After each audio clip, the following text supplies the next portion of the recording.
Good evening, everybody. How's everybody doing tonight? If you could please silence your cell phones, take them out of your pocket, put them on mute, or turn them off for our presenter, we'd appreciate that.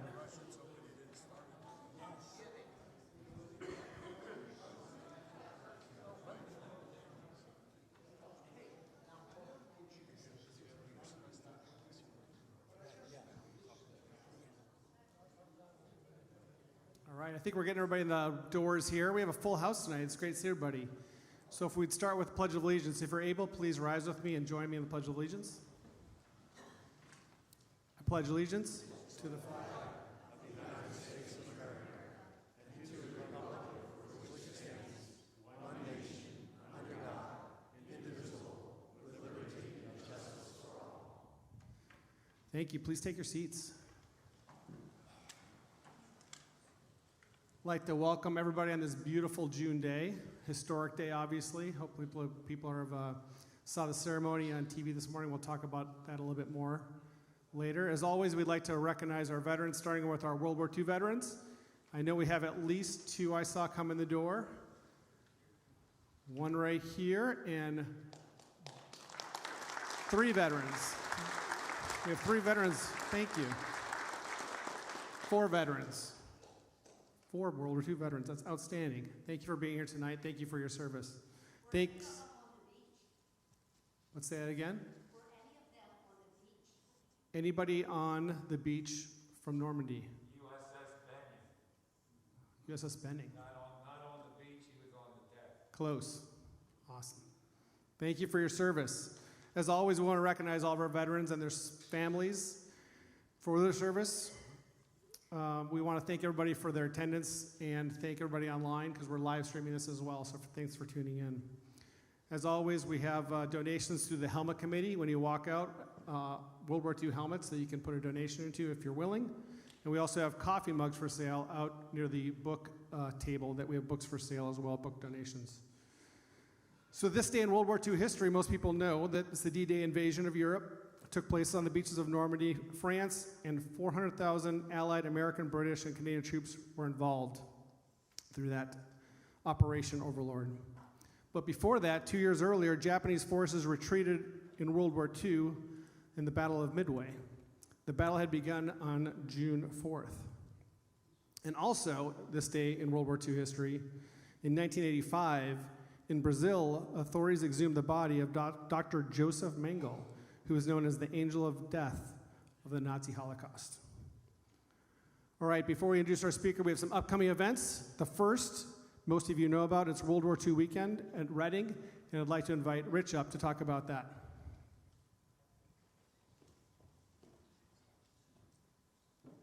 Thank you, Tank. For those who don't know me, my name is Rich Bork. I'm a board member here. I'm also tour guide coordinator at the Mid-Atlantic Air Museum in Reading. And this is the 33rd year that we've been putting on World War II weekend, which is, to the best of our knowledge, one of the largest, if not the largest, World War II living history events in the world. So we'll have over 1,500 reenactors. Most of them are there tonight, living in tents on the grounds, over 200 military vehicles, and 50 to 60 World War II era airplanes. And they'll be flying all 3 days. So it's a 3-day event, Friday, Saturday, and Sunday. We have 2 tickets. The value is $42 a piece. They're good for any day at the show. And we're having a raffle, as Tank mentioned. So it's, what is it, $2 for one, $5 for 3. And if you need to want to buy some and you didn't have the chance before, Patty's going to have them, and we'll have a drawing at the end of the evening. So thank you. Oh, one other thing. I just looked this up before coming over. So tomorrow is going to be sunny, mostly sunny and 81.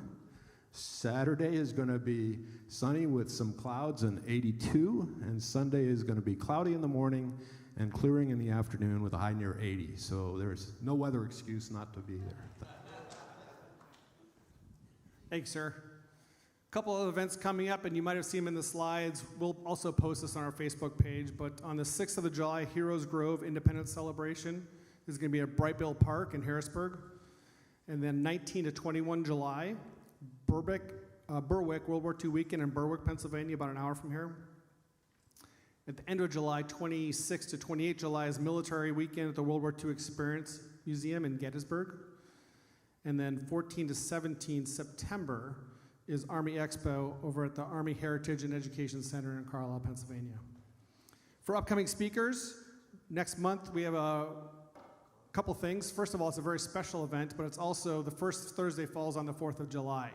So we decided not to have the program on the 4th of July, and we're having it on the 11th of July. So just to highlight, it's the second Thursday next month, and I know that conflicts with some other events, and we apologize for that, but this is a special event. We're going to have Tuskegee Airmen here.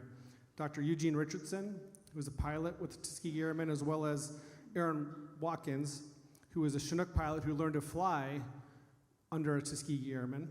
And we also have Mel Payne, the president of the Tuskegee chapter from Philadelphia, going to be here. So again, not on the 4th. You're probably doing something else, having barbecues and watching fireworks. The following Thursday, right here, at the same time.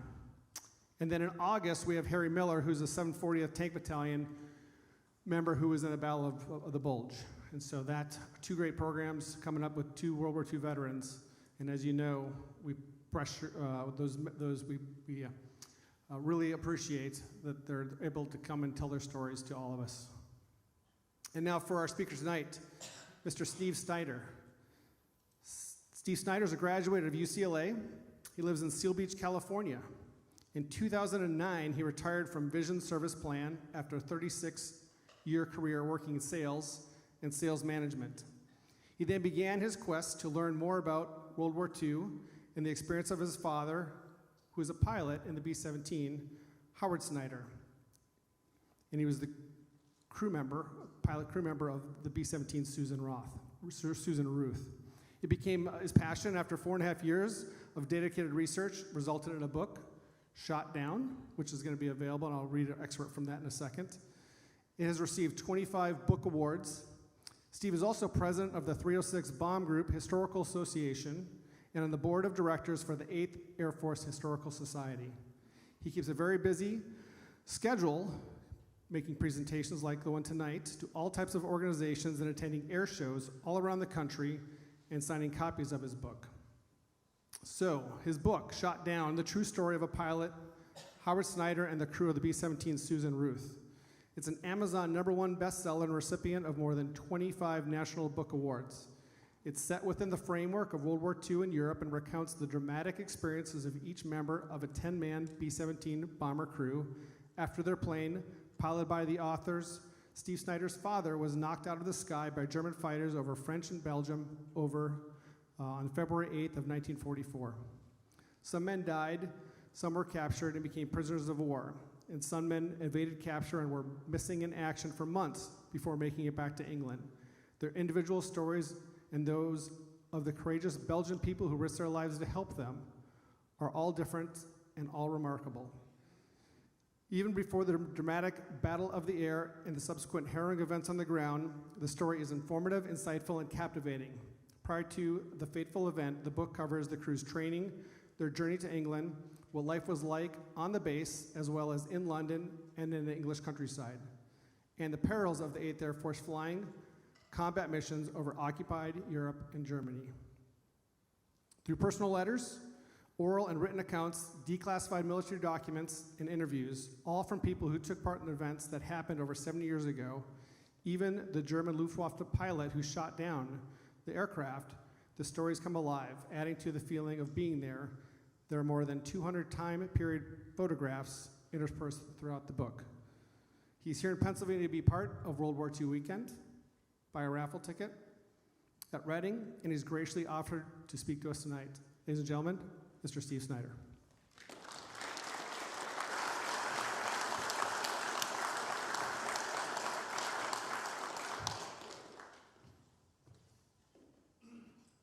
Thank you, Tank. I really appreciate that. I'm delighted to be here today. I always enjoy coming to Pennsylvania because my Snyder ancestors are settled in Pennsylvania after coming from Germany.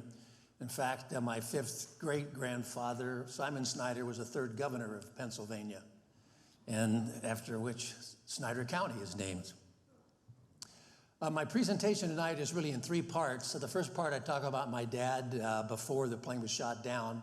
Then I talk a little bit about the B-17 and what flying combat was like. And then I talk about what happened to my dad after the plane was shot down. And then following my presentation, I have a little short 13-minute documentary that's going to be shown as well.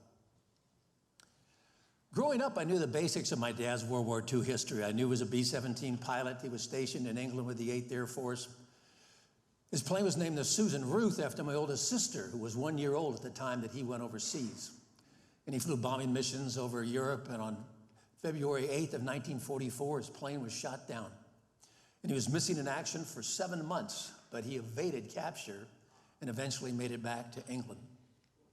But it wasn't until I retired, as Tank said, in 2009, that I had the time to really delve into my dad's war history in more detail. My parents had kept a lot of material about the war years, and I just wanted to go through that, organize it, and learn more details. And there were two items that were really significant. One was a diary that my dad wrote while he was missing in action about his plane being shot down, which is absolutely riveting. So much so that it was included in two books that were written. On the left is The Mighty Eighth by Gerald Astor. It was about the 8th Air Force, who flew its first mission on August 17th of 1942.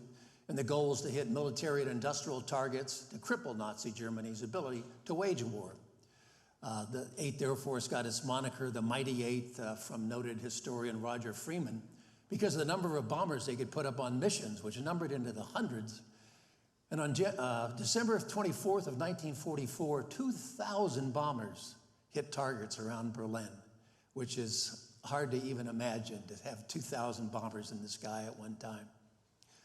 The other book was First Over Germany. It was about the 306 bomb group that my dad was in. It was written by Russell Strong, who was a navigator in the 306, and became his historian after the war. The 306 had the motto, First Over Germany, because they were the first bomb group in the 8th Air Force to hit a target in Germany, Wilhelmshaven, on January 27th of 1943. The other item that was really significant were all the letters that my dad had written to my mother when he was stationed in England. And my dad was really candid in these letters. He talked about what bombing missions were like, what life was like on the air base, what life was like in London and England at the time, escapades of him and his crew. And sitting down and reading those letters was just fascinating, and I became fascinated with the story. And it became my passion. I started reading book after book about the air war over Europe. Went on the internet, spent countless hours doing research, downloading declassified military documents. I went on a quest to find relatives of all my dad's crew to ask them what information they could give to me. Started going to reunions, and finally, 3 years into my research, I just came to the conclusion that the story of my dad and his crew was so unique and so compelling that it needed to be told. So I decided to write a book. From the time I started my research, the time the book was published, was 4.5 years. I did something that was rather unique. I formed my own publishing company, Seabreeze Publishing, LLC, which is the name of the street that I live on in Seal Beach, California. And then I contracted with independent professionals for all the associated services, such as editing, cover design, interior layout. The book, for the hardcover book, the printer is located in Michigan, and then I use a fulfillment house in Indiana who stores the books and distributes them. The first half of the book builds up to the day that the plane was shot down, and then the second half of the book is all about what happened afterwards. And it's not just about my dad, but it goes into detail about what happened to each member of my dad's crew, and also about the courageous Belgian people that risked their lives to help them.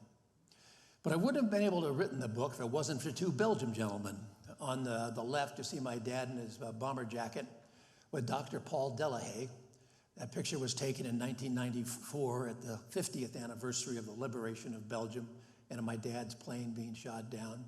And on the right, you see me with Jacques Lelot. That picture was taken 20 years later for the 70th anniversary. These two men were young boys during the war, and they saw firsthand the atrocities committed by the Nazis against their family and friends.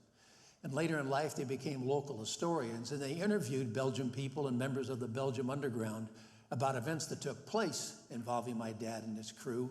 They documented their testimony, and they gave me unbelievably detailed information about events that have been lost forever. So I owe these two men a huge debt. Initially, my dad didn't go into the Air Force, a result of the first peacetime draft in U.S. history, implemented by President Roosevelt in the fall of 1940. My dad went into the Army in April of 1942, and he was stationed at Fort Lewis, Washington. And at the time, the U.S. military was woefully weak when World War II started. They ranked 18th in military strength in the world behind Romania. And they were also very ill-equipped, as you can see by the World War I vintage uniform that my dad has on here. 3 months later, he married Ruth Hempel at First Lutheran Church in Pasadena. My mother was born and raised in Pasadena as I was. It was shortly after she graduated from UCLA, where she was a classmate of the legendary Jackie Robinson. When I went to UCLA, I was a classmate of Lou Alcindor, Kareem Abdul-Jabbar. My dad was born in Norfolk, Nebraska, and then he moved to California with his family prior to starting high school.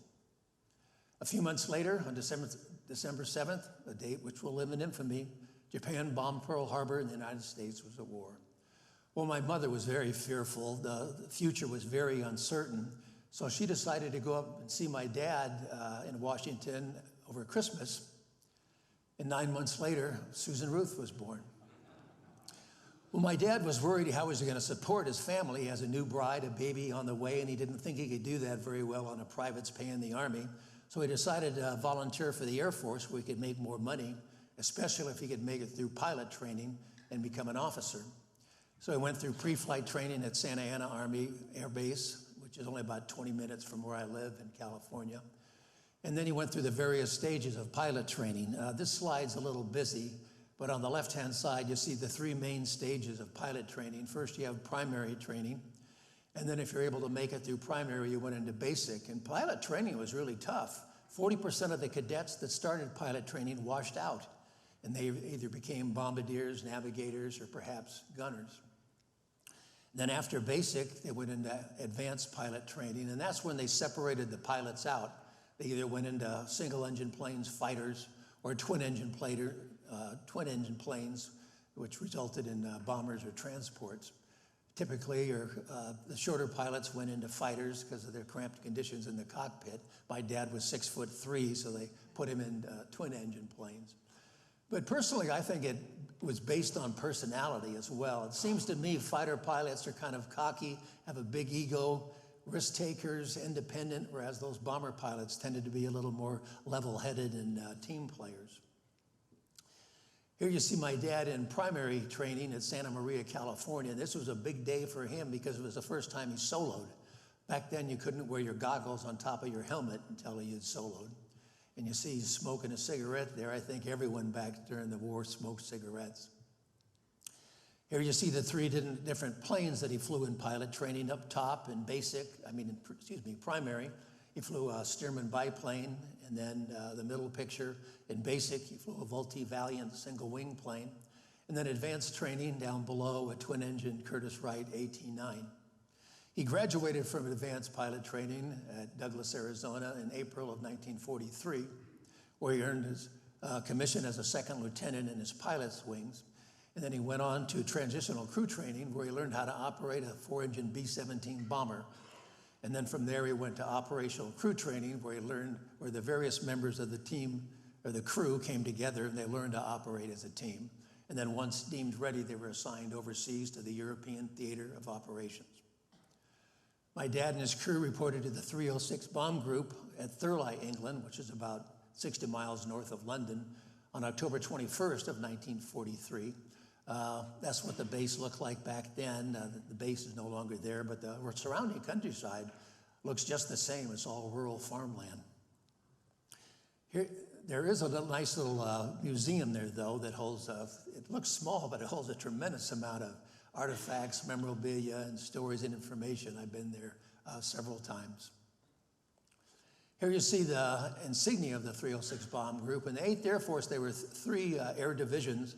The 306 was in the 1st Air Division, which was signified by a triangle.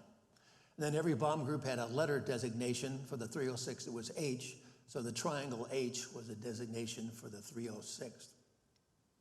In addition to being the first bomb group to hit a target in Germany, the 306 was the longest serving bomb group in the 8th Air Force as well. They arrived in England in 1942, September, and they stayed on until January of 1946. They were involved in the Casey Jones project, was the aerial photo mapping of Western Europe and Northern Africa.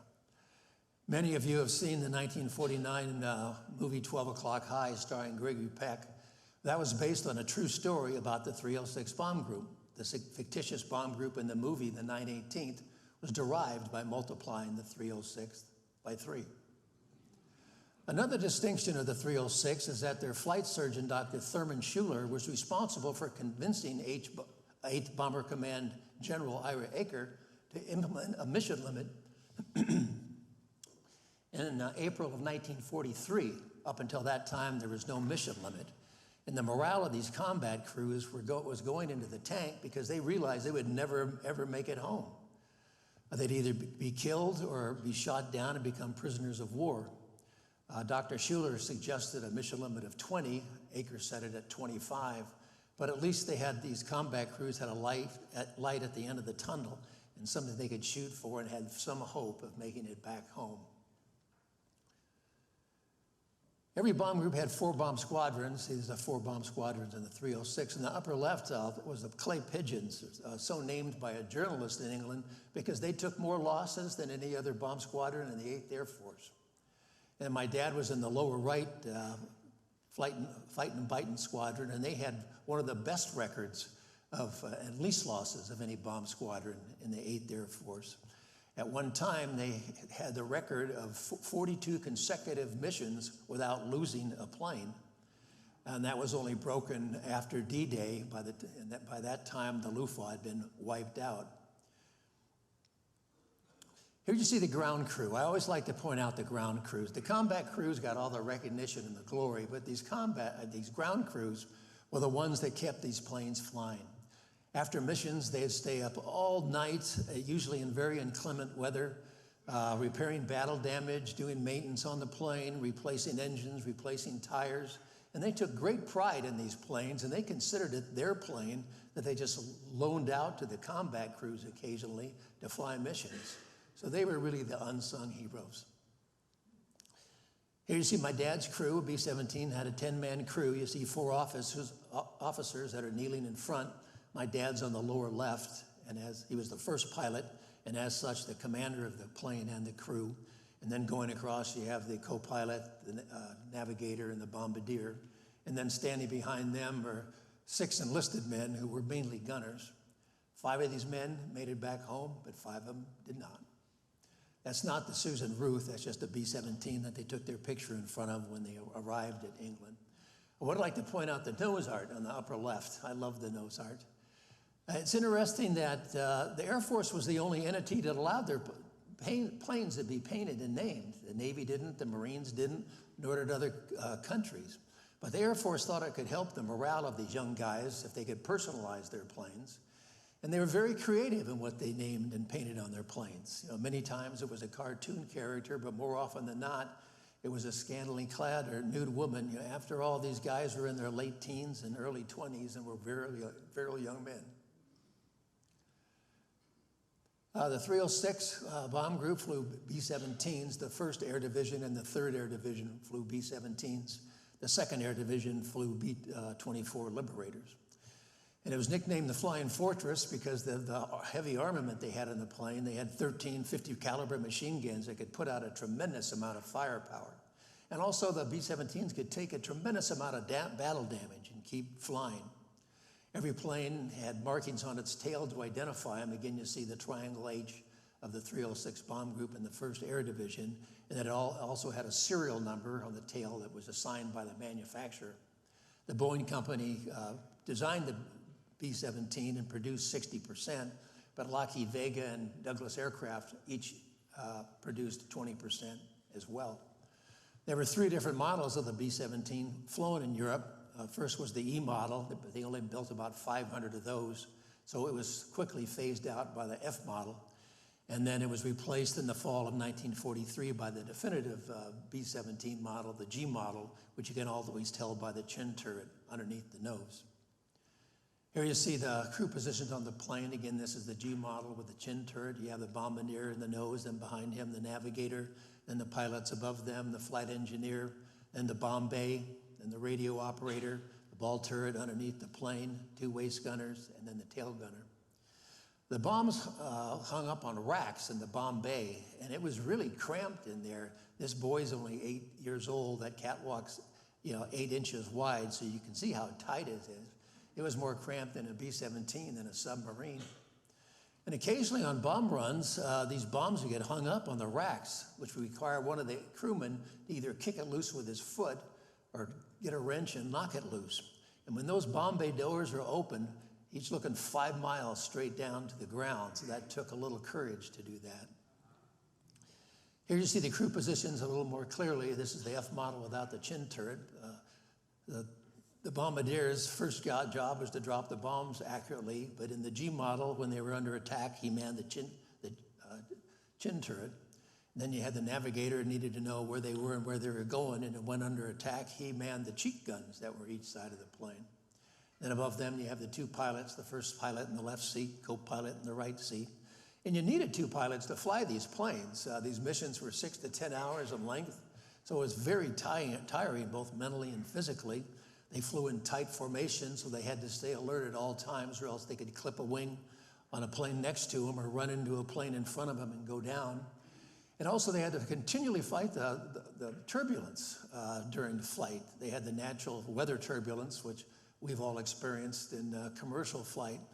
But they also had the turbulence of all those bombers being in such close proximity to one another. So the wake turbulence and the prop wash would just churn the air. It'd be like trying to control the plane in a washing machine. And above them, you had the flight engineer. He manned the top turret when they were under attack. He was also called the crew chief, and he was kind of the onboard mechanic and knew how everything worked and helped monitor all the instruments in the cockpit. There were over 150 different gauges, dials, toggles, and switches. And the flight engineer would peer over the pilot's shoulders to help monitor engine performance and fuel consumption. And in the ball turret, behind the bomb bay, you had the radio operator. That was the most comfortable position on the plane. He had a relatively spacious compartment and a chair to sit at. And then the most cramped position on the plane was the ball turret gunner. And again, these missions were 6 to 10 hours in length, so being in that fetal position for hours on end was pretty uncomfortable. Then above the ball, you have the 2 waist gunners. That was the most exposed position on the plane. And then another cramped position in the tail gunner. My dad flew his first mission on November 3rd of 1943 to Wilhelmshaven, which was the first time the 8th Air Force had put up over 500 bombers on a mission. And flying combat was amazingly dangerous and really brutal. 26,000 men died in the 8th Air Force, which is more than the entire Marine Corps fighting in the Pacific.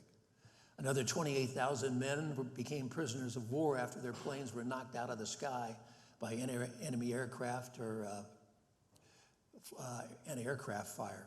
Being a combat crewman in the 8th Air Force in World War II was the most dangerous duty in the United States military in World War II.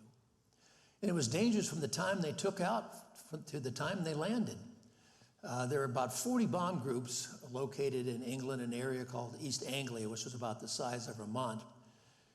And on the day of these bases were only about 5 to 10 miles apart. So on the day of a mission, you could have hundreds of bombers taken off all at the same time. And back then, there wasn't any radar, there wasn't air traffic control, and usually the weather was socked in and you couldn't see anything until you got above the cloud layer. So mid-air collisions were not uncommon and airmen lost their lives. Then they had to form up. Individual planes formed up into 3-plane elements. Elements formed up into bomb squadrons formed up into bomb groups formed up into combat wings formed up into air divisions. And all this took 1 hour to 2 hours before they could even begin their journey across the English Channel. And then they had to fight the elements. These planes weren't pressurized, so above 10,000 feet they had to go on oxygen, or if not, in a couple of minutes they'd pass out and could die. And also, it was extremely cold at the altitude they were flying. It was minus 40 to 60 degrees below zero. So frostbite was a huge problem. You know, one of my dad's waist gunners was in the hospital for 2.5 months because of the seriousness of his frostbite injuries. Here you see the combat gear that they wore. This is a waist gunner, has a steel helmet, tinted goggles, his oxygen mask, and he's wearing a flak jacket that was like an apron that had metal plates in the front and the back to help protect him, and his fleece-lined jacket, pants, thermal gloves, and boots. And you see the white kind of strap around his waist. That was a parachute harness. They didn't actually wear their parachutes in the plane because it was too cramped. So if they had to bail out, they had to have their wits about them to find the parachute to begin with and then clip it on hooks on the back of the harness and then bail out. The next thing they had to deal with was enemy fighters. Germany had radar stations set up along the continental coast of Europe, so they knew when these bomber formations were coming, and they'd send up their Air Force, the Luftwaffe, to intercept them. Here again, you see a waist gunner with his flak jacket on. You see all those spent cartridges on the floor of the plane, which is like stepping on ball bearings or marbles. And then you see him manning his 50 caliber machine gun. The ammunition for the machine guns came in belts of 27 feet in length. So if a gunner fired the whole belt, they said he fired the whole 9 yards. And some people think that's where that expression came from. At the beginning of the war, it was 8th Bomber Command's belief that these heavily armed bombers flying in tight formations of 100 bombers could defend themselves from the Luftwaffe. And they flew in what was called a combat box formation. And this is the combat box of a wing. And then within the box of the wing, you see 3 boxes representing bomb groups. Then with each box of a bomb group, you see 3 boxes representing bomb squadrons. So the thought was that all this interlacing firepower could ward off the Luftwaffe. Here you see the formation, you know, from the front, from on the top and on the side. It was a 3-dimensional formation with a lead group, a high group, and a low group. But sadly, these bomber formations could not defend themselves from the Luftwaffe, and they took decimating losses in the early years of the war in 1942 and especially in 1943. Even though they implemented that 25 mission limit, it was statistically impossible to complete 25 missions. The average number of missions flown before being shot down in 1943 was only 6.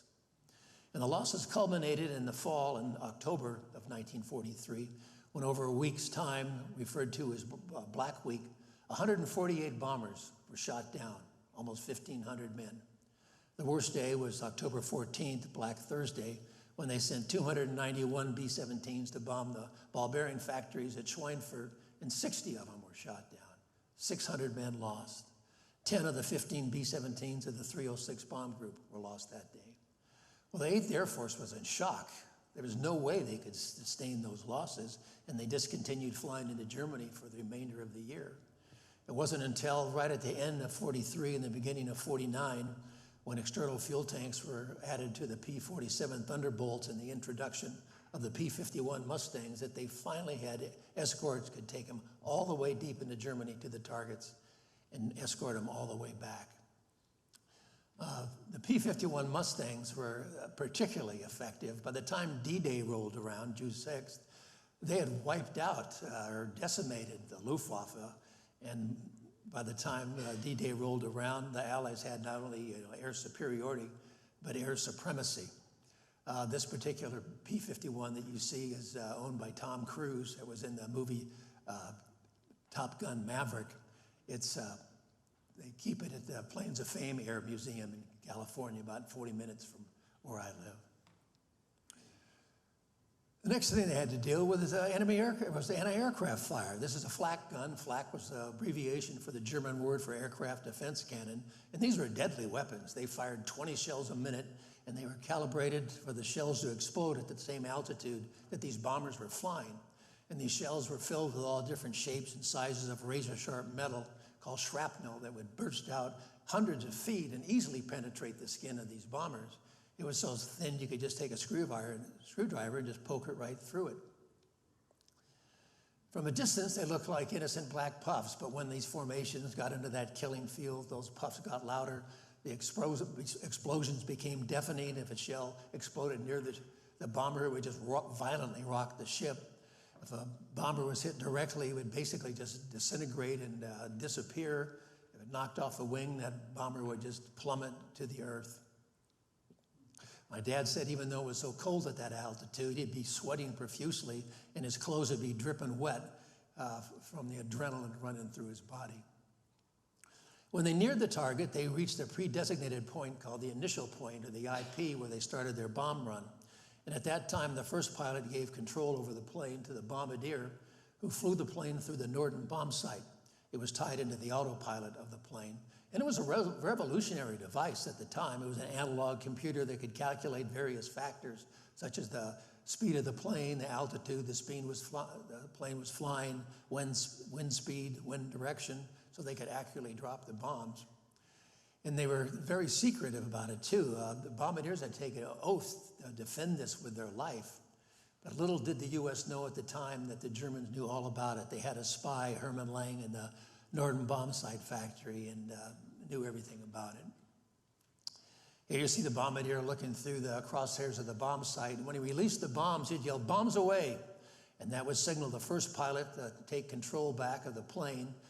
And he'd make a big turn to get the heck out of there and go to another pre-designated point called the rally point, where the bombers that made it through the bomb run tried to form up again and head back to their bases in England. Or once again, they'd have to face enemy fighters. And not only that, when they reached England, they had numerous dangers they had to deal with. The weather could be socked in. They couldn't even find their bases to land. Their bombers could be running out of fuel. There could be dead or injured pilots on the plane. The plane might have absorbed a lot of battle damage, engines out, flight controls out. And as a result, crash landings occurred frequently where more airmen lost their lives. It was on a bombing mission to Frankfurt on February 8th of 1944. My dad's plane dropped its bomb successfully, but the bomb bay doors got hit by flak and they couldn't get them back up.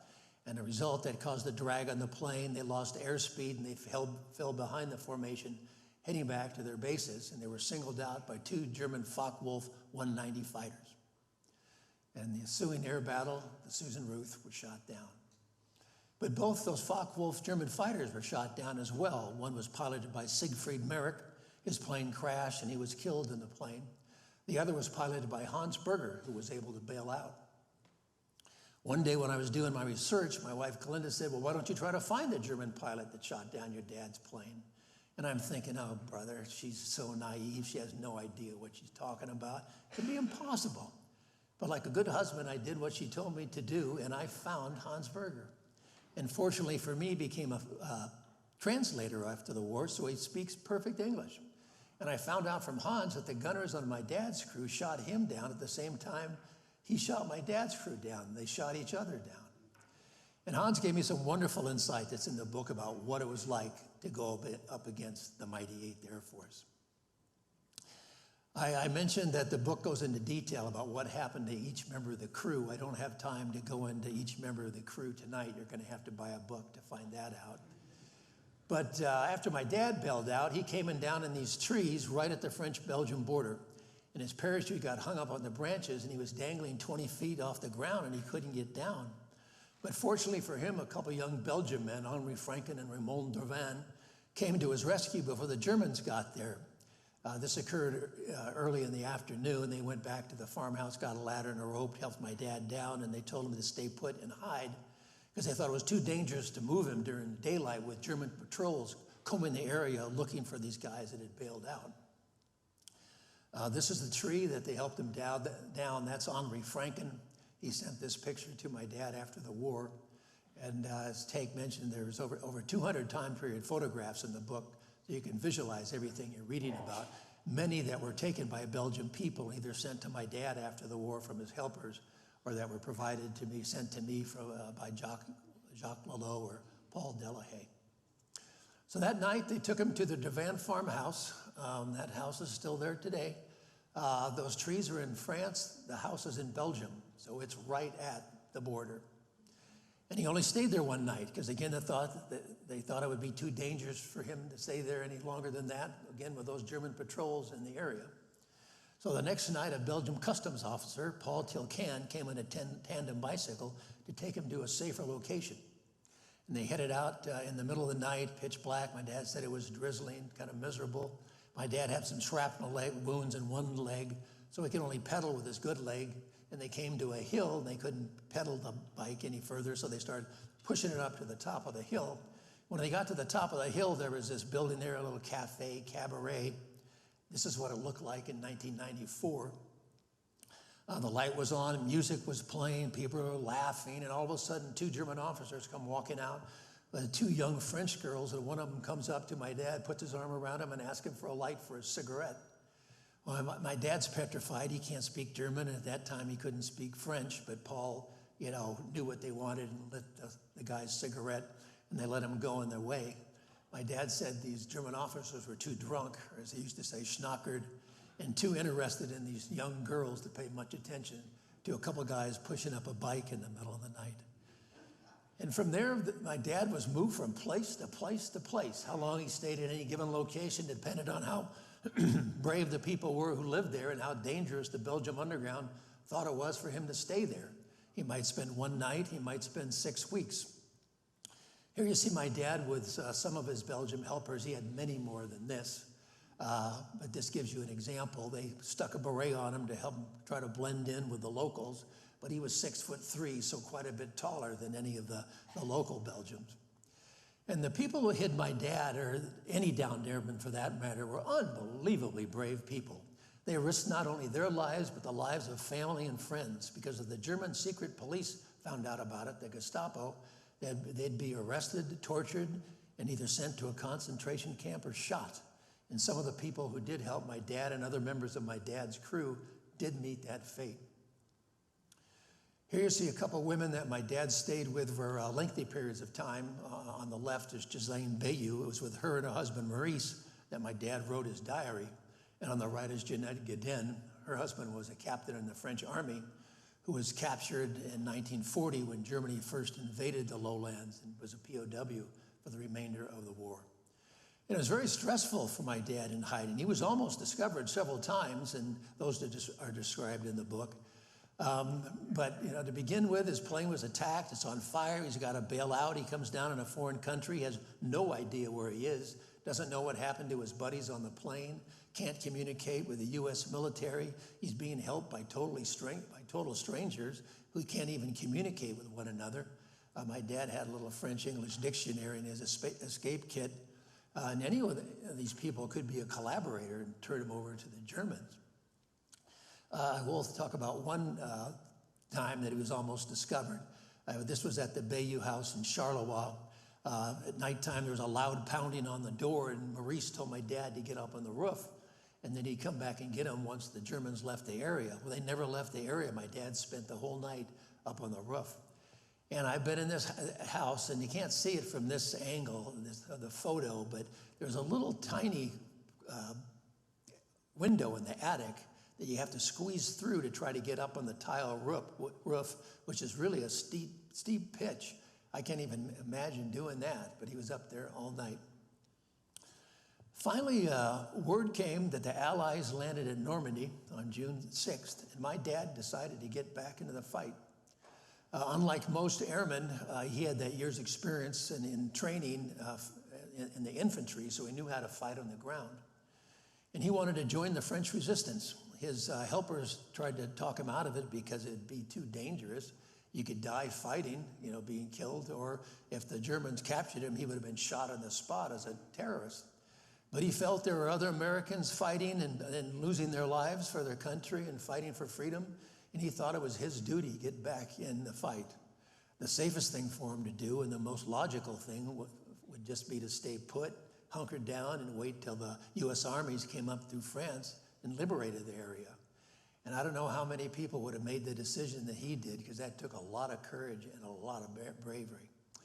But he talked one of his helpers into escorting him on bicycles down across the border into France, and he hooked up with a unit of the French resistance called the Maquis. This is not the group my dad joined, but it gives you an idea of what they look like. The Maquis were small, independent, ragtag guerrilla groups located all across France, and their job was to harass the Germans. They would disrupt communications, sabotage railroad lines, assassinate German officers, attack convoys, and they got their directions from the British over the BBC through coded messages. And my dad said the information they gave him was unbelievably accurate. If they said a German convoy was coming down this road on this date at this time, sure enough, they'd be there.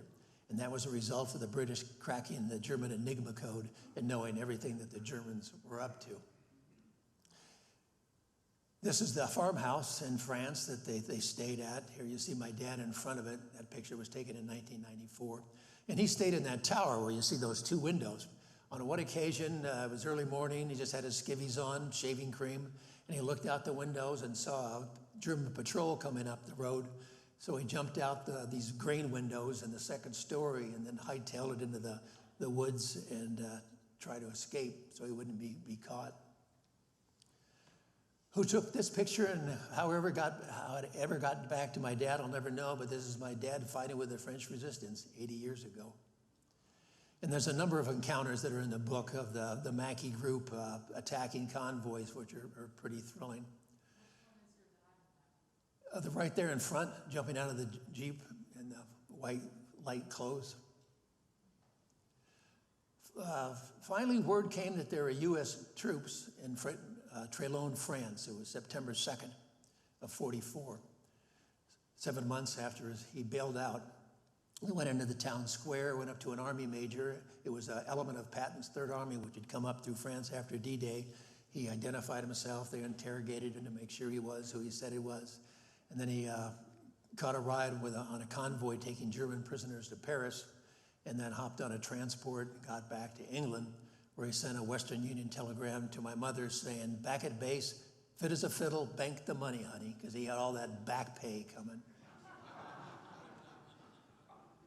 Belgium is a wonderful little country. A lot of people don't realize it's divided in two. The upper portion is called Flanders, where they speak a dialect of Dutch, Flemish, and it's rather industrial and more heavily populated.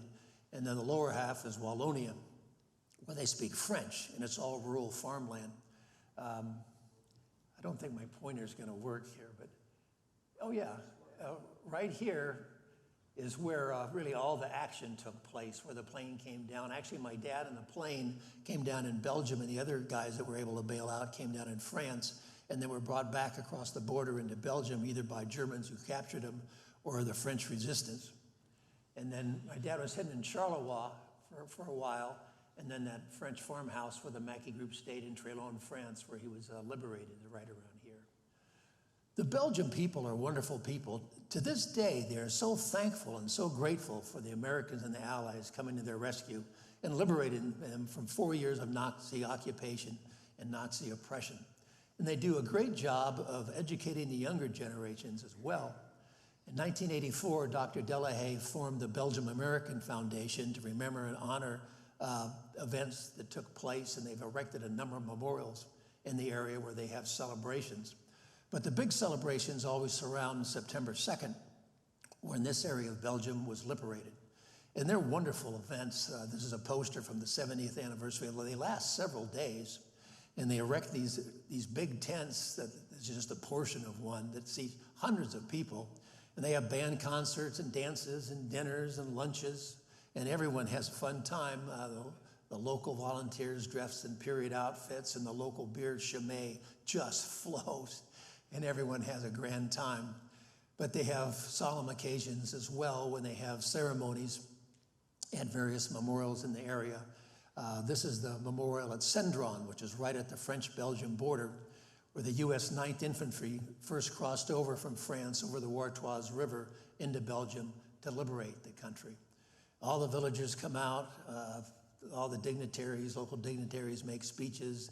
The U.S. military is there. The 424th Air Base at Chevres comes down. The Belgian military are there, the French military.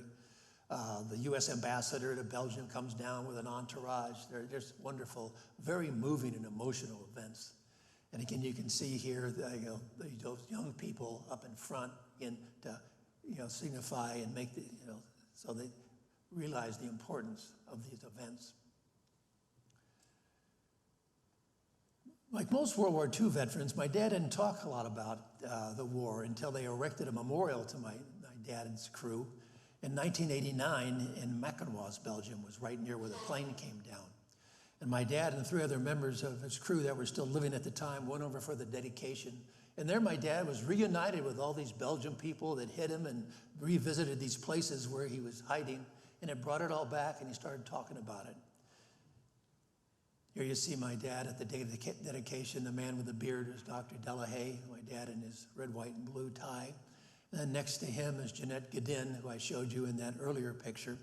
And then next to her is Nellie Tilcan. She was the wife of that Belgian customs officer, Paul Tilcan. A couple months after he helped my dad, he was arrested by the Gestapo, tortured, sent to prison, and narrowly escaped being executed. But because of the torture he took and the beatings he took, he died at a young age, of only like about in his early 50s. And then the man in a trench coat, that's the other man that held my dad down from the trees, Raymond Dervan.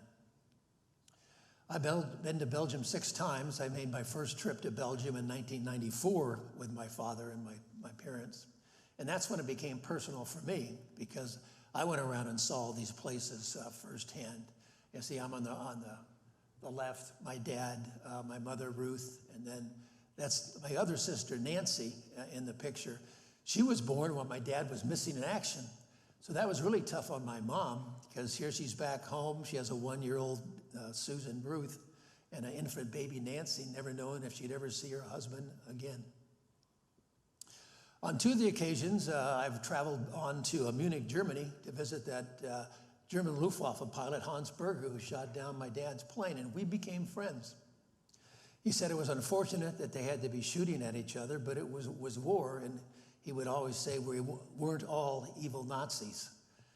He was pretty much just like the U.S. airman. He was 19, 20 years old, trying to do a job, fighting for his country and trying to stay alive. Here we are in his apartment. He has his fighter's jacket on, and you can't really see his Iron Cross there, but he shot down 7 B-17s and 1 Spitfire. He was shot down 3 times himself. The only reason I think he even made it through the war is that at the beginning of 1945, they pulled him out of combat to become a test pilot for the H.E. Henkel 162 single-engine jet fighter that they were trying to perfect, which they never did. But I think that saved his life. And then here you see Hans and me. We had to go to the Hofbrauhaus to have a cold one. This is my dad and me at the World War II memorial in 2004. I accompanied him to a reunion of the Air Force's Escape and Evasion Society, actually in the King of Prussia here, and then we took a bus down to the memorial.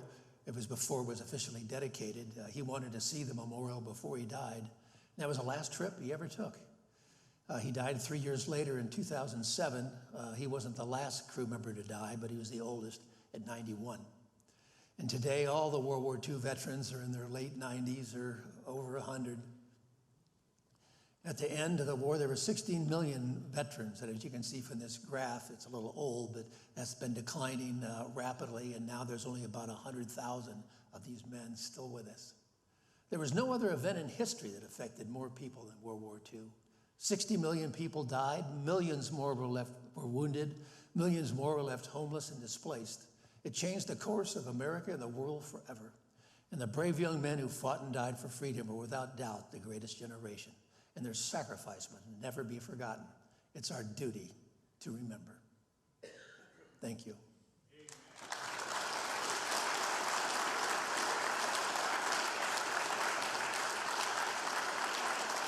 Thank you. Thank you. We're going to show a little 13-minute documentary, and then after that, I'll be glad to take questions from the audience if you have any.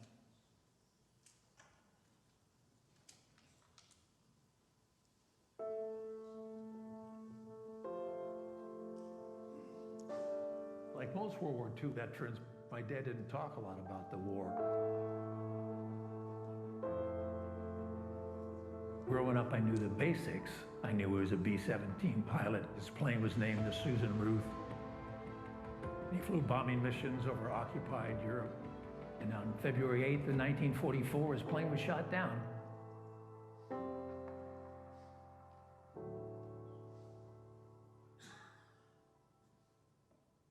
I had a wonderful relationship with my father. He was a tough guy, kind of a no-nonsense guy. We compared him to John Wayne. He was that type of character.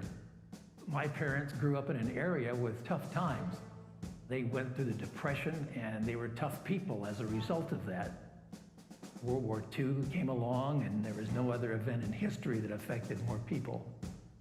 When Japan bombed Pearl Harbor on December 7th, the country rallied. They believed in their cause, and they were willing to sacrifice all to achieve victory. Flying combat was incredibly dangerous. The average number of missions flown before being shot down was 6.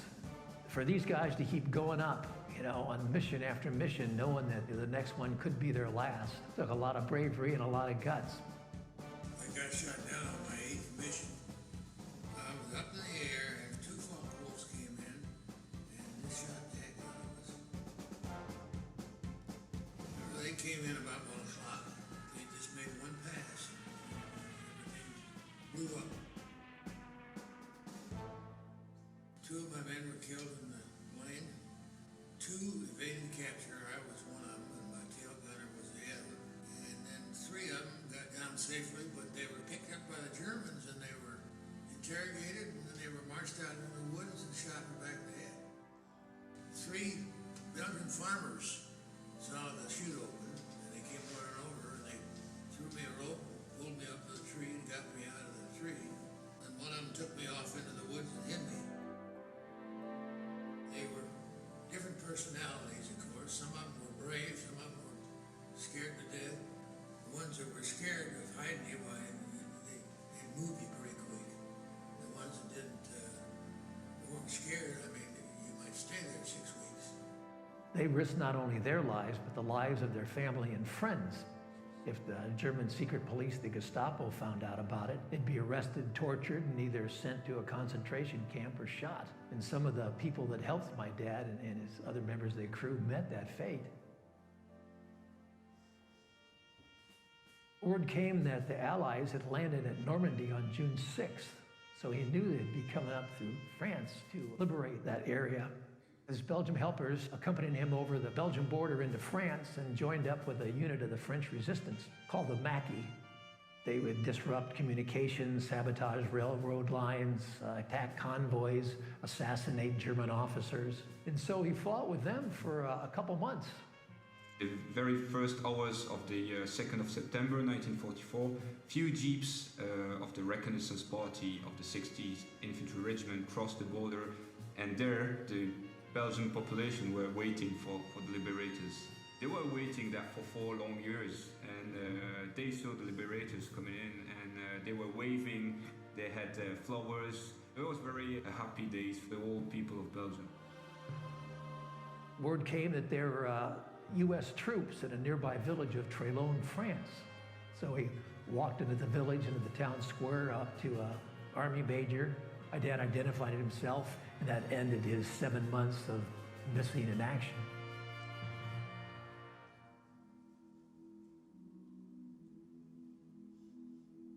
The Belgian people saw firsthand the atrocities committed by the Nazis. To this day, they are so grateful and so thankful still for the Americans coming to their rescue and liberating them from Nazi oppression. My father, Paul Delahaye, started the Belgian-American Foundation in 1984.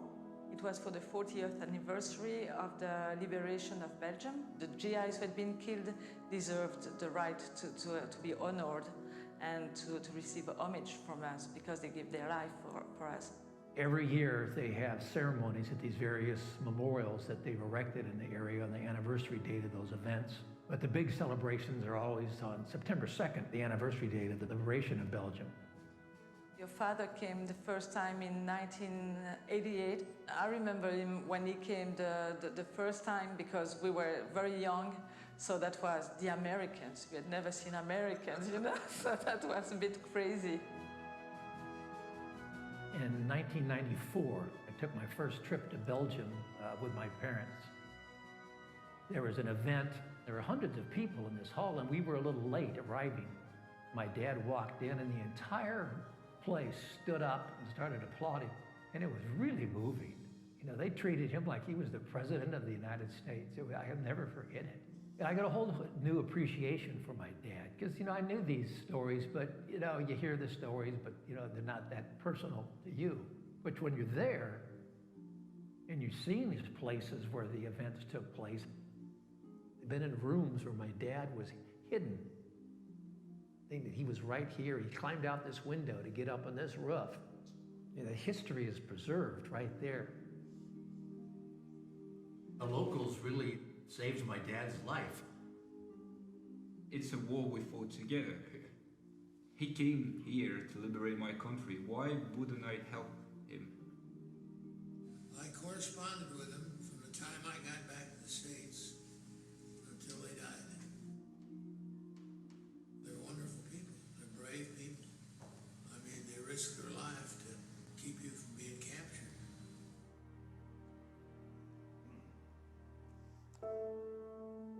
My parents had kept a lot of material from the war. There were two items that were really significant. One was a diary that my dad wrote while he was missing in action. And the other item were all the letters that my dad wrote to my mother during the war that she had kept. And sitting down one time, spending several hours reading these letters, and I just became fascinated with the story of my dad and his crew, and it became my passion. I just came to the conclusion that the story of my dad and his crew was so unique and so compelling that it needed to be told. People needed to hear about it, and so I decided to write a book. Shot Down focuses on one crew and what happened to each member of that crew. That it just makes for a fascinating story, one that hasn't been told.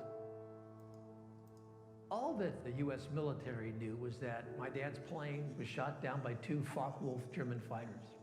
And I just assumed that's all I'd ever know. One day, during my research, my wife Glenda said, "Why don't you try to find the German pilot that shot him down?" But like a good husband, I did what she told me to do, and I found Hans Berger. He's 95 years old now. He lives in Munich, Germany. Here's a picture of Hans. Well, that's pretty neat. There's your plane, your picture, and your autograph. The young people of today, they have no idea what our life was, what the time was, what difficulties we had, and that we were not all evil Nazis, but we were people like you and me, and we just grew up in different spheres. On this 8th day of February, your father and me met, and we shot each other down. I've been asked several times, like, well, don't you hate this guy that shot down your dad's plane? But no. Well, good for you. From the very get-go, I felt a personal relationship with Hans. He was 20 years old. He was fighting for his country, just trying to do a job and trying to stay alive. And World War II was the defining moment in my father's life. Really, I think it's the defining moment for any guy's life who fought in World War II. Yeah. And Hans is a part of my dad's life, a part of his story. And so I had no ill feelings toward Hans, and we become friends. Never thought that I'd meet the son of a guy I shot down. Yeah, well, I never thought I'd meet you either.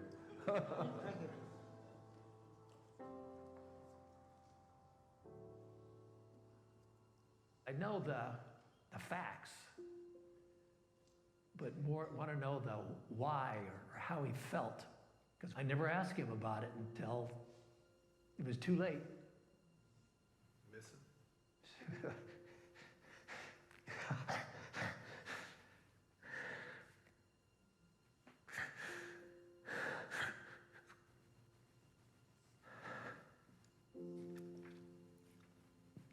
Yes, I do.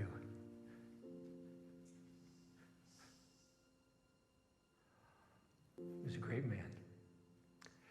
It's too bad that I didn't do all this while he was still living. We had a deep respect for the American troops who came and helped us. We know that if they didn't, the world wouldn't be the same today. I'm trying to do now the same with my kids. So I'd like them to learn about that, and first to learn respect towards the Americans who came and did it and sacrificed for us. I do think that we own them liberty. It's the less we can do it's tried to make sure they will never be forgotten. As World War II fades into memory, people lose sight of what took place, what that generation fought for. Because, you know, the old expression, if you don't learn from history, you're going to repeat it. They say that for a reason. So it gives you appreciation for your freedom and maybe a better appreciation for the people that serve, and gives a better appreciation and value for your country. So that's really one of the reasons why I do what I do, is to try to keep the memory alive.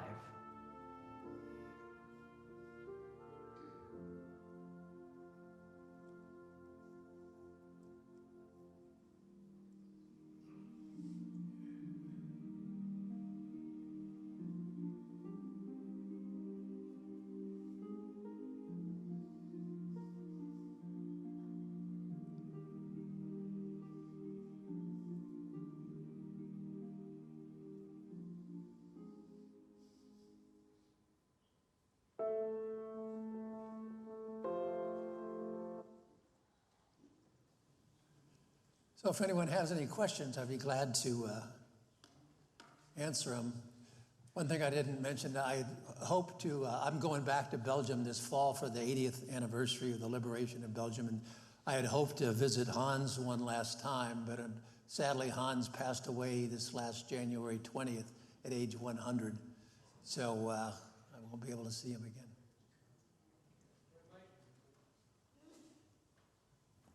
Cliff, you got me? Yeah, there you go. Thank you. That was really moving. I was just wondering if your sister, Susan Ruth, is she still with us? Yes, Nancy's no longer with us, but Susan, she's 5 years older than me. She lives in Scottsdale, Arizona. And can I ask how she feels about having a historic airplane named after her? I don't know. Sorry.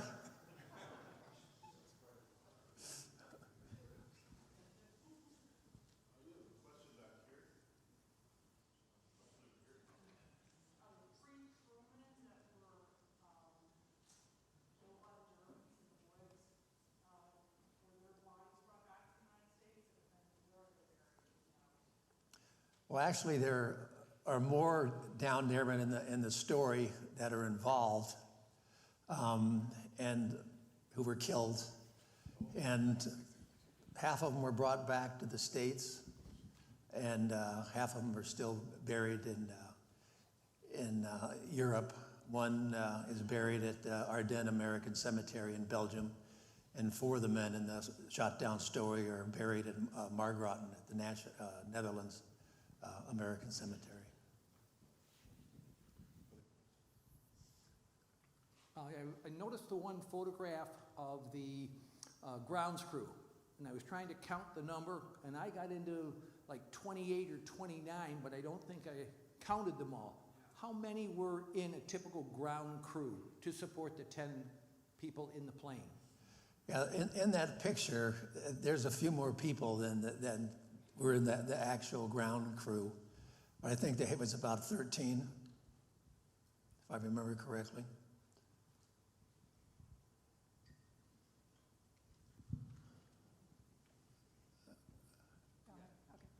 I wanted to say thank you for your presentation. I really appreciated the photographs of what it looked like inside the plane. Like, I heard of these positions before, but I had no comprehension of exactly what the men went through, and so I thank you for that. I also just wanted to share that I had a run-in with a Belgium veteran at the Harrisburg airport 10 years ago. And he walked up to me and thanked me profusely for the America's help in Belgium. He brought me to tears. I mean, I'm not a vet. I contributed nothing to that, but he thanked me as an American. And I just wanted to share that with the group after what you said. Thank you. Yeah, I went back, the second time I went to Belgium was in 2004 at the 60th anniversary. My parents weren't well enough to travel. But it was completely embarrassing because they treated me like I was some, World War II vet, and very unnerving, you know, because here I was just the son of the pilot, and they're treating me like I was a hero. It was very, I didn't like it. Yeah, first of all, I want, like other people said, thank you so much for speaking to our group tonight. We really appreciate it. It was a really great presentation. You mentioned during your talk how thin the outer shell of the B-17 was, but of course it's, and as you stated, it's legendary for it to be able to survive so much battle damage. So I'm wondering what was it about the plane that made it very durable? And I also was wondering if you might want to comment on, you know, comparing the B-17 and its service record to the B-24 Liberator. Well, the infrastructure of the B-17 was really strong, even though the thin aluminum skin, you know, on it was just, I forget, you know, how much thicker it is than aluminum foil. But the infrastructure was really solid. And yeah, I've gone to a lot of these 8th Air Force reunions, you know, and the B-17 guys and the B-24 guys, you know, would get in these arguments. And it's true that the B-24 could fly faster. It could carry a larger payload, but it could not take the battle damage at all that the B-17 could. Also, it could not fly as high as the B-17. And if you ditched in like the Channel or the North Sea in a B-24, it broke apart and the wings are on top of the plane, so it just sank immediately. Where the B-17, its wings, you know, were on the side, it would float and allow these guys to get out. And any pilot that I've talked to that flew a B-17 and a B-24 said the B-17 was superior. I'm prejudiced, of course, but. Question over here. I have a similar Belgian story. When I was a junior military officer in the Army in the late 1970s, I was over in Europe for 2 weeks for a NATO conference. And I'm in a Gasthaus in Germany. And, you know, in a Gasthaus, you sit next to whoever's there. And I'm sitting next to this lieutenant colonel in the Belgian Army. And we start talking, and I told him that my dad was a ground crew chief on B-17s during World War II. And his eyes teared up. And he grabbed my hand and he said, when you go home, you tell your dad I said thank you. He said, I remember as a young man the B-17s flying over, and they actually bombed my village, but we were not upset by that because we knew that what they were doing was going to bring freedom to us. And I said, my dad didn't fly, he was just a ground crew chief. He was a ground crew chief. And he said, it doesn't matter, he was part of what freed us from the Germans. So yeah, that's my memory of the thanks that the Belgian people had. Yes, that's what they're like. It's amazing. So I've been to a couple of museums with having the B-17s, and there was one that had plexiglass for the side gunners. Now, I know that came late in the war. Did your dad's plane have the plexiglass covers to keep some of the weather, et cetera, out? Yes, the G model that came along in the fall of '43 had plexiglass windows at the waist guns. Also, in the F model, they were open. You know, you can imagine what the wind like was pouring in that. Also, in the F model, the two gunners were right across from each other, and they would bump into each other, so they offset them in the G model. My dad had just got a new G model. He flew the G model the last two missions. Up until that point, he flew the F models, but he went down in a G model.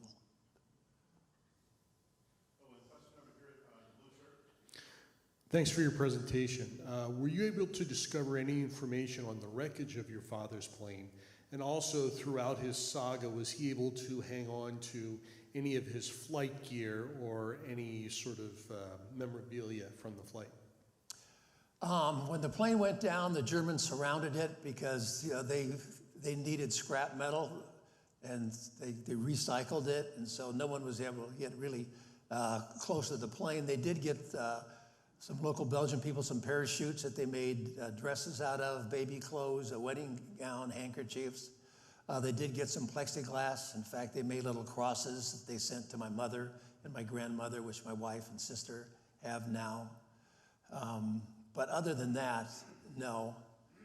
Although on one trip to Belgium, a Belgian friend of mine said he knew a guy that was a collector, and he had pieces of my dad's plane. This guy couldn't speak English, the other guy, his friend. So I went over to his house, and he has this museum with all this stuff, and he gave me 2 pieces, and I was ecstatic. But then when I brought him, well, I brought a small piece back home. The other piece was like this big. I couldn't get that on the plane. So I donated it to the little museum that's there in Belgium. But then I found out afterwards it wasn't a B-17, it was a Halifax. So I was pretty disappointed about that. But as far as memorabilia, my dad brought back a handgun, a Spanish Llama, a 9mm pistol that he used when he was fighting with the resistance. This is his graduation ring from advanced pilot training. He does have, he had some Nazi emblems, and he got off uniforms that he dedicated to the museum. He dedicated his Eisenhower jacket to the museum in Belgium. I do have a German tank sergeant belt, though, a Nazi tank sergeant belt that they took off a tank sergeant when they were attacked a convoy. So I do have some nice memorabilia. With the amount of B-17s we were losing in 1942, how did they ever keep up with production? Well, at the early years in 42, they had a real tough time, you know, supplying enough planes. And that was a big problem that General Aker had, that, you know, they didn't have enough planes, so they were more vulnerable because the formations weren't that big. And so it wasn't until 43 that they finally started getting the production up to get enough planes over there. They had enough pilots, but at the beginning of the war, they didn't have enough bombers to send over there. But gradually, they were able to build up, and then once the production got rolling, then they were just coming off the assembly line. You know, that's the thing that overwhelmed both the Japanese and the Germans, is our production capability. Although the Germans really kept up with production, their problem was they didn't have enough fuel to fly the planes, and all their experienced pilots pretty much were killed, and these younger pilots didn't have any training time because they couldn't waste fuel on training flights. So these German pilots, toward the end of the war, they would go up with just a handful of hours. They'd be going up against these U.S. fighter pilots that had hundreds and hundreds of hours, and so it was a total mismatch.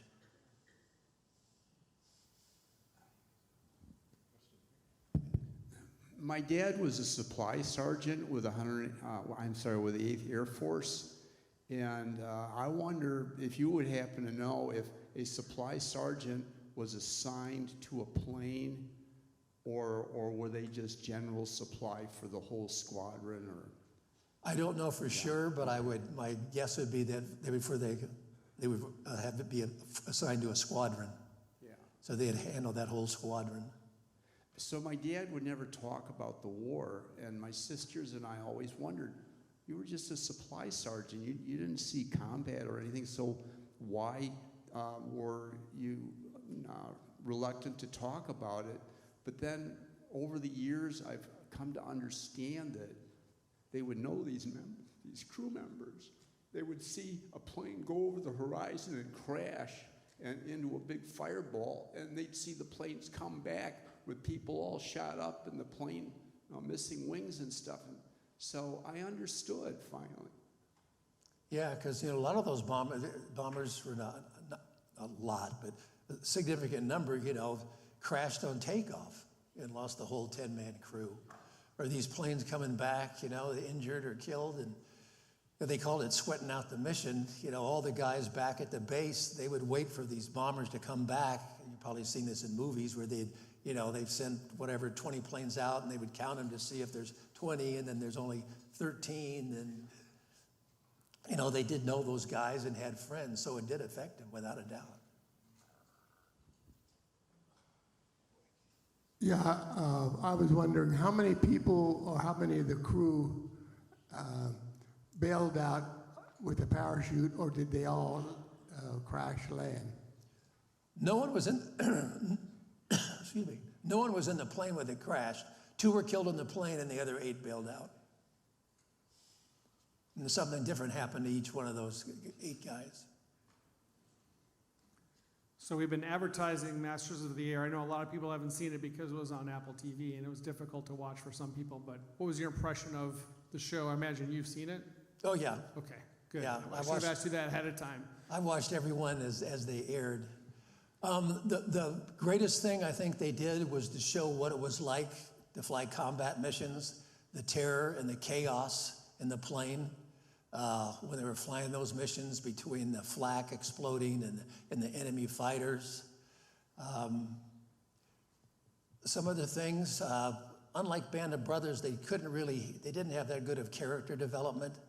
One thing that I didn't really like is that they switched back and forth between this venue and that venue, so it was kind of hard to keep track. And also in the plane, they have their oxygen masks on, so you really can't tell one guy from another. And then they're talking in their intercom, which is kind of garbled, so you didn't get a personal connection like with the Band of Brothers, because you just followed them and got to know them so well.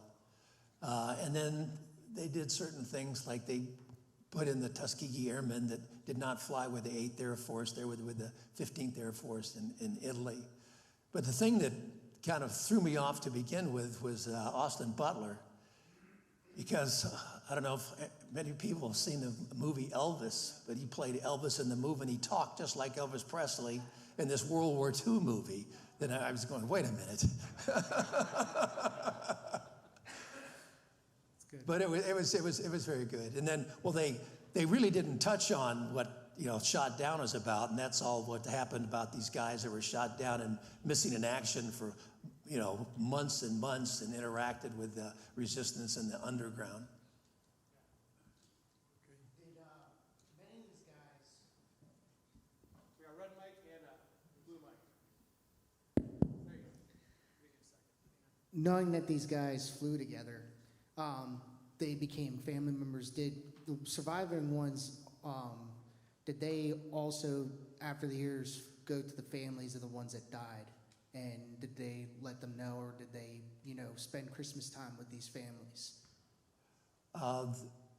The ones who were killed, I don't know that. I know the 5 of the crew member that survived, my dad, they got together occasionally, socially. And his bombardier lived in Pasadena, not too far from my parents, so they saw each other semi-often. I even met him when I was younger, but when you're a kid, you go, Steve, come in and say hello to Mr. Daniels and Mr. Musial and their wives. So you go, okay. And you go, okay, can I go back to my room now? You just don't appreciate this stuff until you get older. But I've become friends with relatives of all the crew, those that have survived and those who were killed. And so that's very special. And at the 70th anniversary of the liberation and the 75th, we had about 25 different people, a group of about 25 relatives go over for those and participate, which was really nice. Steve, when you were back in Belgium for some of the memorial services, did you get to the Henry Chappelle Cemetery? Yes. That's Yes. where my father's buried. Oh. Yeah, the cemeteries I've been to, Henry Chappelle, the Ardennes, Colville, D-Day in Normandy, the Netherlands American Cemetery, and then also the Cambridge Cemetery in England. I can second your feeling. The Belgians are very grateful still. Yeah, and you just get such a humble feeling when you visit those cemeteries, and just row and row and row of grave markers.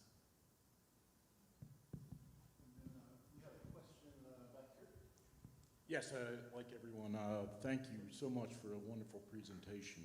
And this is a little more of a, I don't know, talking about tactics. You've been to the reunions of the bomber. If I'm not mistaken, the British Air Force was really night. You know, they were pretty much primarily bombing at night, where the Americans were, that was a decision, I believe, that was made where Americans would do the daylight bombing, or they felt because of accuracy. Did you ever get any sense of any of that kind of controversy, not really a controversy, but decision on that strategy of daylight bombing versus night? Well, it was definitely a controversy. The British tried daylight bombing, but they took too many losses. They go, but there's no way we can bomb during the day. So they started bombing at night. And the British did area bombing or carpet bombing, and they decided to bomb cities because they thought if they kill civilians, that the civilian population would put pressure on the Nazis to end the war, but that didn't happen. And then when the Americans came and started daylight bombing, the British thought we were crazy doing that. And Churchill was pushing, no, you got to bomb at night, you got to bomb at night. But then in January of 43 at the Casablanca conference that had the British and the Americans, Ira Aker convinced Churchill that, well, if you bomb at night and we bomb during the day, it'll be around-the-clock bombing, and the Nazis will not get any rest at all. So Churchill liked that idea. So he goes, okay, then you guys can bomb during the day. But, you know, the Norden bomb site was this revolutionary bomb site, you know, and before the war started, they say, oh, they could drop, you know, a bomb in a pickle barrel. But it wasn't near that accurate. You know, when they were training in the United States, they're in Texas, they're in Arizona, you know, nice climate, you know, no clouds whatsoever. They're at 15,000 feet, and they were really accurate in training in the United States. But then when they got over there, and you know, the weather was horrible, clouds, you could hardly see anything, and then you're at 25,000 feet, and you got flak exploding all over the place, and enemy fighters, the accuracy went way, way, way down. So though the U.S. wanted to do precision daylight bombing, there was still lots of collateral damage. Mr. Snyder, thanks for coming to talk to us tonight. So I kind of have a story where my wife and I, we were in our early 20s, and I saw my grandfather, and she kind of prompted all this, and it led to an interesting conversation. We went down to South Florida to hang out with him one summer, and it was just a random afternoon, and she's like, let's play Twister. I'm like, my grandfather's not going to play Twister. You know, like, I don't know what you're trying to do here. So sure enough, he did. He played, like, he took like the little color code thing and spun it around, and her and I would do the little contortions and stuff. But it was kind of funny. We just start talking, and all of a sudden he starts talking about his first wife. And we're like, wait, what? You know, he's like, yeah. When I was first married after I got out of basic. I'm like, well, hold on, what are you talking about? Like, you talking about grandma? He's like, no. My grandfather had a war bride. Who knew? You know, so it was one of those things where you just kind of hear like a record scratch in the middle of, like, you know, it's like, you know, and it's like time out. So I talked to my dad and his brother and sister, and they're like, yeah, you know, we had no idea either. So it was just this random thing. So yeah, my wife, I can kind of relate to you about having your wife kind of prod you along and find out something new. But I appreciate, you know, the sentimentality you showed in the video there at the end. I know for me, I miss my grandfather immensely. Like, I remember he'd call me when I was on deployment. He came to see me, got in a van, drove 12 hours to come see me graduate from basic and AIT and all that. Brought the dogs, everybody. You know, it was great to see him. You know, when he'd call me when I was on deployment, are you eating good? Yes, sir. Are you warm? Yes, sir. Trust me, I'm plenty warm. You know, all sorts of things like that. And, you know, and so when he passed, you know, I felt it personally. And so when I was in my late 30s, my dad and his brother and sister, my aunt and uncle, gave me a box of medals and a couple photographs of him. And they're like, hey, you know, this is for you. And it's like, you get all these different pieces of his life. Like, you're looking at 20 some odd years of a military career here. And there's like a Distinguished Service Cross, which is still a mystery because I don't have any record of him getting that. It's the second highest Medal of Valor, but it is very worn, so I don't know how he got that. But I'm finding researching him, and now I'm working on my great-grandfather who fought with the AEF in the First World War. They're still here with me, you know, and that's great. And I just, you know, I really felt your sentiment there when you in your video. It's like, for me, it keeps them all alive. I'm still there. It's still back in the 80s. We're still laughing and having a good time, or having a snowball fight with my grandfather when I was a little boy, and, you know, that kind of thing. So thank you for your effort, and thanks for speaking to us tonight. Thank you. That's nice, very nice. Sorry, my wife prodded me again. Just curious, what happened with your father after, we couldn't quite put the pieces together. What happened after he fought with the French resistance and when he went back to England? Was he recycled and sent back on missions again, or was it after 45 and the war was over? Good question. They sent him back home to be a B-17 flight instructor. They had a rule that if you were shot down and aided by the underground, you could not go back into combat, because they thought if you were shot down a second time, captured by the Germans and tortured, you'd give up the identity of the people that helped you the first time you were shot down. The only exception to that was Chuck Yeager, who personally met with General Eisenhower and got back into combat. One last question. My dad was in, you said about the B-17.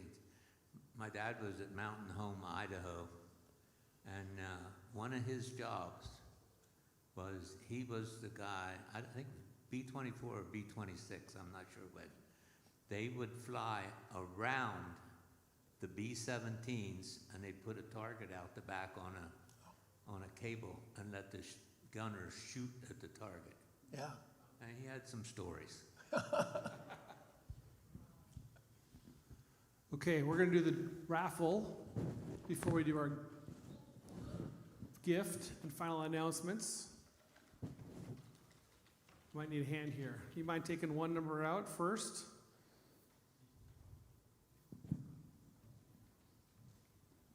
All right.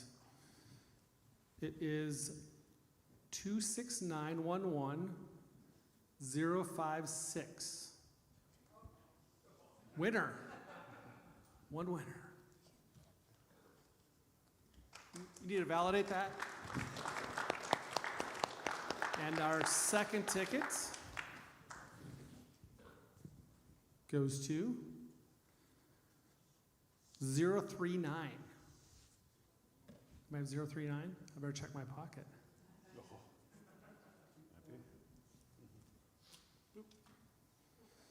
It's not me. Somebody have 039? Bill has it? All right. Congratulations, Bill. Well done. All right. He's working there, so he doesn't need it. He's just donating.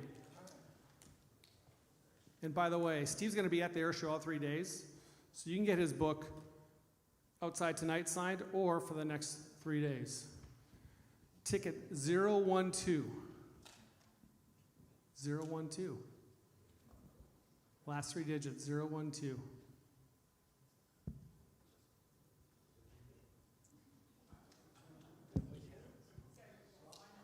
It's not me. I'm in the 20s, I think. Yeah. 1 2? 1 2. All right. Never know. Or you got to stay here for a second. I'll hand it off to Chris to say thank you and give you a parting gift. I'll take that from you. Thanks for everybody for contributing in the raffle. Obviously, those funds are going to good use for our program. We appreciate it. Congratulations to all the raffle winners. I just have a few moments to keep your attention for at the end here. I'm going to give a gift to the speaker. I have a couple closing remarks. I'll try to be somewhat brief. Steve, thanks so much for your presentation. I have our famous World Cup, sorry, not World Cup, I'm a soccer fan though, World War II round table coffee mug. And it's our new one actually. Our book guy who's also our board member, Robin, said, let's get him the two-sided one, the new one we have. So we gave him the brand new one. And our old ones had just on one side with the logo. So you get the new one with both sides. And thank you so much for your presentation and your video and your PowerPoint. Nice to meet you tonight for the first time. And I don't know if you guys knew this, but Steve came all the way in from California, so he had quite a journey to make tonight, or today. Actually, he arrived yesterday, but he's here now. So thank you, Steve. You really added a lot to our history about the B-17s and your father and his squadron and the history of the 8th Air Force. Thank you.